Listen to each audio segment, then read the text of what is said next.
وہ جب بھی مدھم ہونے لگے یہ اندھیریاں آئیں گی. جس دن تم حضور پاک کی محبت کی یہ شمع کو تیز کر لو گے پھر دیکھنا تمہارے ہاتھ خود بخود صاف ہوں گے, تمہاری آنکھیں خود بخود پاک ہوں گی, تمہاری زبان خود بخود طاہر ہوگی, تمہارے قدم اور ہاتھ نہایت ہی عمدہ اور سلیقے سے چلنے لگیں گے. عزیزان گرامی اوقات, ساری چیزوں کا دار و مدار اس رسول پاک کے نام اور ان کی محبت سے ہے. اس شمع کو بجھنے نہ دینا. میں آپ سے بات یہ کرتا ہوں, 3 جوان ایسے تھے جن کو ایک بادشاہ نے قید کیا اور ان سے کہا کہ تم دھرم پریورتن کر لو. ہو رہا ہے نا آج بھی.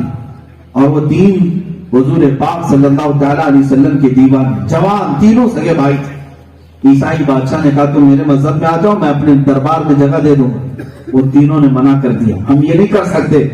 بادشاہ نے کیا کہا, میں تمہیں مار ڈالوں گا. کہا ٹھیک, لیکن مارنے کا بھی جو انداز اس نے اختیار کیا, ایک جلاد کو بلایا, ایک کڑھائی اور اس میں تیل ڈال کر کے کھولایا گیا اور کہا کہ اگر تم میرے دین پر نہیں آتے تو میں تمہیں اس کھولتے ہوئے تیل میں ڈال دوں گا. ان جوانوں نے کہا یہ بھی ہمیں منظور ہے, یہ بھی ہمیں منظور ہے. ٹس سے مس نہیں ہو. اس بادشاہ نے ان میں سے تینوں بھائیوں میں سے بڑے کو اٹھایا اور جلاد کے ہاتھ دیا کہ اسے اٹھا کر ڈال دیا.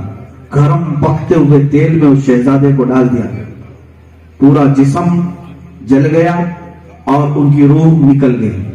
اس کے بعد دوسرے شہزادے کو اٹھایا اور اس کو بھی تیل میں ڈال دیا. کوئی ایک بھی ان میں سے اپنے دین سے ہٹنے کو تیار نہیں. تیسرا جو بچا تھا وہ 22 سال کا کڑیل جوان تھا. جو نوجوان مجھ سے سنتے ہیں تو یہ توجہ چاہتا ہوں. بہت سارے نوجوان یہ کہتے ہیں ابھی تو جوانی ہمیں کچھ کرنے دیا جائے. اے میرے عزیزو, یہ جوانی ہی تو ہے پوری زندگی کا مقصد. یہ اگر تم نے رسول پاک کی وفا کے لیے رکھا تو بڑھاپا تمہیں آ ہی نہیں سکتا. تم 80 سال میں بھی جوان ہی رہو, 90 سال کی عمر میں بھی جوان ہی رہو. اس 22 سالہ جوان کو بادشاہ کے ایک وزیر نے کہا بادشاہ سلامت اسے میرے حوالے کر دیں, میں اس کو چینج کر کے لاؤں. بادشاہ نے دے دیا. اس وزیر نے کیا کیا پتا ہے, اپنے گھر لے گیا, اپنی حسین و جمیل لڑکی اس کے اوپر لگا دی کہ یہ اس کو میں ایک کمرے میں رکھتا ہوں تو اپنی محبت میں اس کو اپنی طرف لے لے. اگر یہ دین بدل لیا تیری طرف آ گیا تو بادشاہ مجھے منہ مانگا انعام دے گا. لوگ آج بھی یہی کرتے ہیں میرے عزیزوں, پہلے تمہیں یا تو پیسوں سے خریدیں یا لڑکیوں سے خریدیں, لیکن رسول پاک کا دیوانہ اتنے ہلکی قیمتوں میں نہیں بک سکتا. اب وہ جوان 22 سال کا اس وزیر کے گھر میں تو تھا. رات کے وقت جیسی وہ کمرے میں اکیلا ہوتا, اس کی بیٹی آ جاتی. وہ جیسی آتی اپنا مسلح بچھا کر سجدے میں چلا جاتا, دیکھنے کی نوبت نہ آئے. وہ کافی دیر تک بیٹھی رہتی اور پھر چلی جاتی. مہینہ گزر گیا, اس نوجوان نے آنکھ اٹھا کر نہیں دیکھا مہینے تک. اور 1 مہینے کے بعد وہ روزانہ اپنے باپ سے یہ وعدہ کر کے آتی تھی کہ ابھی بدل رہا ہے, ابھی بدل رہا ہے, بدل رہا ہے. مہینے کے بعد وہ آئی, جھلا کر کے کہا کہ اے ظالم, تو کون سی چیز کو دیکھنا پسند کرتا ہے؟ دیکھ میرے حسن کو. دنیا مجھے دیکھنے کے لیے قطار لگاتی ہے, بڑے بڑے بادشاہوں کے بیٹوں کے نکاح کے پیغام آتے ہیں, اور ایک تو ہے کہ مہینے بھر سے میری طرف دیکھتا تک نہیں. اس جوان نے چہرہ پھیرے بغیر جو جواب دیا نا, وہ جواب ہماری زندگی ہونا چاہیے. اس جوان نے کہا اے نوجوان لڑکی, تو واپس چلی جا, جو تو مقصد سے آئی ہو وہ کام پورا نہیں ہو سکتا, اس لیے کہ ان آنکھوں کو تو دھوکہ نہیں دے سکتی جن آنکھوں میں پہلے سے جمال مصطفیٰ بسا, جو اپنے حبیب پاک کا حسن دیکھا ہوا ہو اسے دنیا کا حسن خرید نہیں سکتا. تو واپس چلی جا. اتنا عزم, اتنا حوصلہ, اتنا یقین دیکھنے کے بعد وہ پگھل گئی اور اس کے بعد کہنے لگی اے جوان, پتا نہیں مجھے کیا ہو گیا, میں خود تیرے دین سے محبت کرنے لگ گئی ہوں کہ تیرا دین ایسا ہے کہ تیرا دل اتنا پختہ کر کے رکھا ہے کہ تیرا دین کبھی کسی حسن پر بکتا نہیں. میں جس دین پر ہوں یہاں روز سودے بازی ہوتی ہے, لہٰذا میں اپنے گھر سے تھک چکی ہوں, تو اپنے ساتھ مجھے لے اور باہر چل. اس نوجوان کے پاس وہ مشربہ اسلام ہوئی, ایمان میں داخل ہوئی, اور اس نوجوان کو اس گھر سے لے کر راتوں رات نکل آئی کہ میں تجھے شہر سے باہر چھوڑاؤں گی, میرے باپ سے بچا کر, بادشاہ سے بچا کر. اب یہ جوان لڑکا, جوان لڑکی نکلے ہیں, توجہ چاہتا ہوں. شہر سے باہر نکلے تھے, اچانک گھوڑوں کے دوڑنے کی آواز آ گئی. یہ ایک درخت کی اوٹ کے پیچھے چھپ کر کھڑے ہو گئے.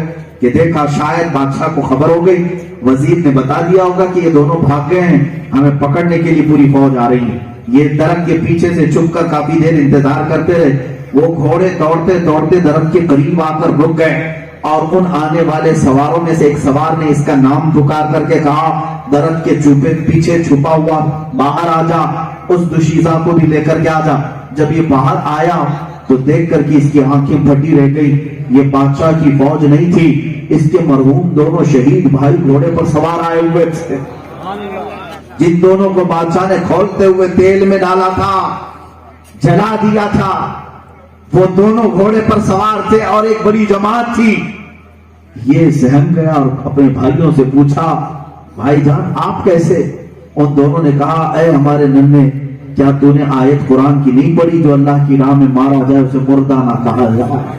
اللہ نے ہمیں زندگی بخشی ہے، اور یہ جو جماعت تو دیکھ رہا ہے یہ اصحاب بدر اصحاب احد کی ہے، اور ہم آئے ہیں تیری برات بن کر، تاکہ اس سفر میں تو اجنبیہ کے ساتھ نہ جا سکے، تیرے نکاح میں ہم حاضر آئے، نکاح کے لیے حاضر آئے ہیں۔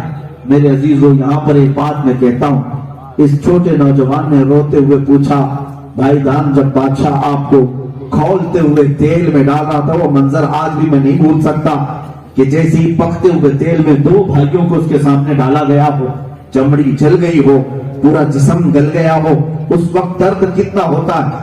وہ دونوں بھائیوں سے چھوٹا کہہ رہا تھا، دونوں کہتے ہیں، اے ہمارے ننھے بھائی، تجھے کیا خبر کہ تیل میں ڈالنے کے وقت درد کتنا ہوا؟